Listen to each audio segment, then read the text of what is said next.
সবার আগে বলবো থ্যাংক ইউ সো মাচ যে এত ব্যস্ততার মাঝখানে আমাদের ভিডিও দেখছো। দেখো বন্ধুরা, আমি আসলে কোথায় এসেছি, এই আঙ্কেলকে তো তোমরা নিশ্চয়ই সবাই চেনো, তুমি আঙ্কেল হবে তো? একদম। আচ্ছা ঠিক আছে ঠিক আছে। তো আজকে আমরা এমন একজনের বাড়িতে এসেছি যাদের ভিডিও আমি ছোটবেলা থেকে দেখি।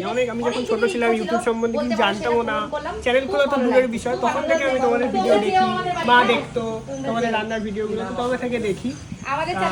এখনো দেখি, মাঝে মাঝে দেখা হয়। তখনকার এখন অনেকটা বিজি লাইফ হয়ে গেছে, বড় হচ্ছি যত লাইফটা তো বিজি হয়ে যাচ্ছে, তো এখনো দেখি। বাট ছোটবেলা থেকে আমি একমাত্র তোমাদেরই এমন একটা চ্যানেল যেটা আমি ছোটবেলা থেকে দেখতাম।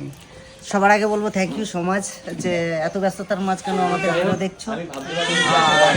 এখন আমি সময় পেলে আমিও অনেকের ভিডিও দেখি যেখানে শিক্ষণীয় কিছু আছে, সেখান থেকে যেন আমি কিছু শিখতে পারি। যেহেতু বই পুস্তক পড়ার সময় নাই, পড়তেও পারি না, তাই অন্যজনের ভিডিও দেখে অনেক কিছু শেখা যায়, অনেক কিছু শিখি। এমন এমন চ্যানেল আছে সেখান থেকে অনেক কিছু জ্ঞান অর্জন করা যায়, আর সেগুলো নতুনভাবে তুলে ধরাও যায় মানুষের কাছে। প্রত্যেকের কাছে কিছু না কিছু শেখার। আজকে আমার কাকুর সাথে দেখা করে কিন্তু খুব ভালো লাগলো। ভালো থাকবে।